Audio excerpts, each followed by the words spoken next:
Hey guys, Mike from Boyer Bows here. Alright, this is a follow-up video to the how to apply bamboo backings to wood with epoxy, specifically the epoxy ones, and just want to show you. Here's one. I already started making my dimensions on it. I got a little ahead of myself before this video, but this is the Columbian Rosewood, all epoxy down. I scraped off all the plastic wrap and any excess glue, and now I'm just going to cut it into a bow. Show you the next one. I also showed you guys how to make reflex deflex curves. So here it is, reflex deflex curve in an epoxy glued down. I did that with the extra pieces of wood, extra blocks of wood, and a couple of C or G clamps, whatever you want to call them.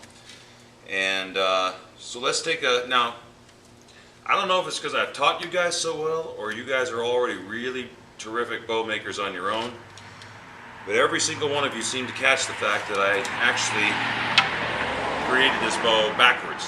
I want to stand here, jump up and down, say, no, I'm Mike from Boyer Bows and I intended to do that.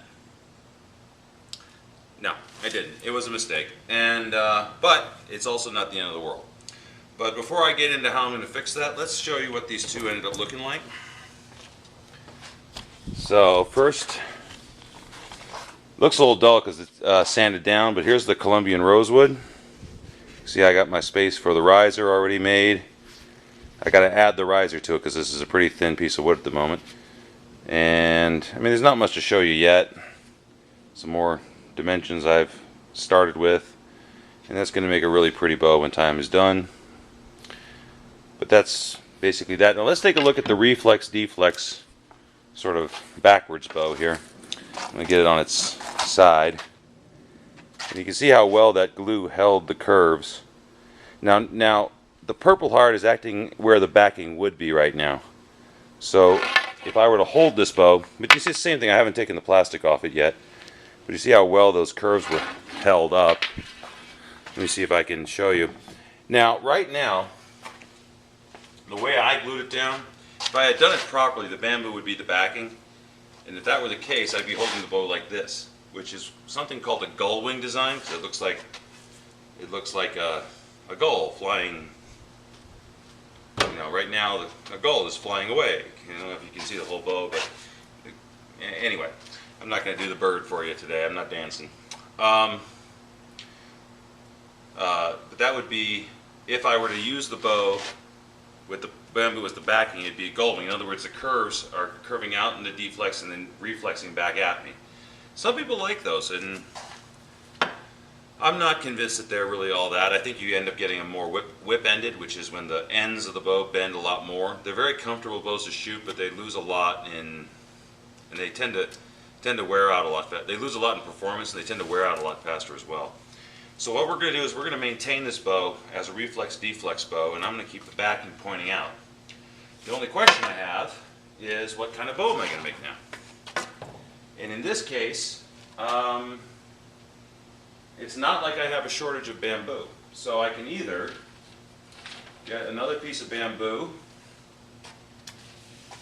and then the curves are already in it, so I just have to clamp it down, and I'll have a bamboo backed Purpleheart belly, Purpleheart core, excuse me, bamboo belly bow. I've always kind of wanted to make a bamboo backed and bellied bow. I just stuck a piece of bamboo straight through my thumb.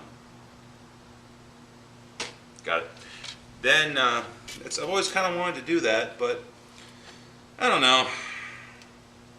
The other option I have is to cut this rectangle of a bow stay into the shape of the bow I want, and then put sinew on the back of the bow.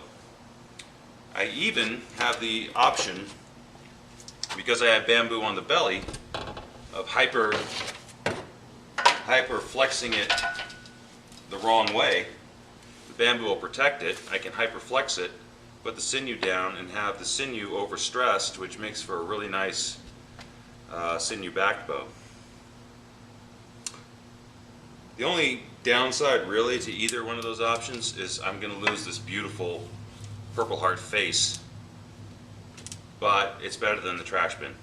As far as I'm concerned, the gold-wing bow is not happening, so that was my two options. It'll be a nice purple core middle, but other than that, I'll lose everything else. So, I don't know. I'll figure out what I want to do when the time comes.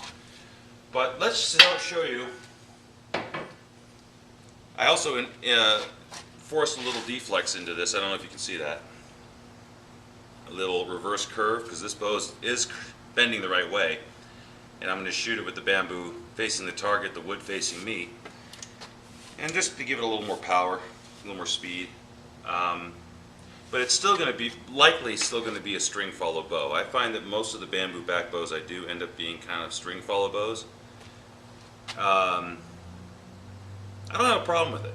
I know a lot of people jump up and down, no string follow, you're losing performance, blah, blah, blah, blah, blah. Well, there's actually a certain amount of string follow that's okay. And you really, yeah, you might lose 5, maybe even 10 feet per second on performance, but the amount of hand shock goes way, way, way, way down when you have a small amount of string follow versus none. And I find, personally, listen, if Howard Hill preferred string follow bows as well, and if Howard Hill preferred it, I'm good with it. So let me show you what you'll get. Here is bamboo backed Purpleheart, guys. And my daughter's calling. I'll see you guys in a minute.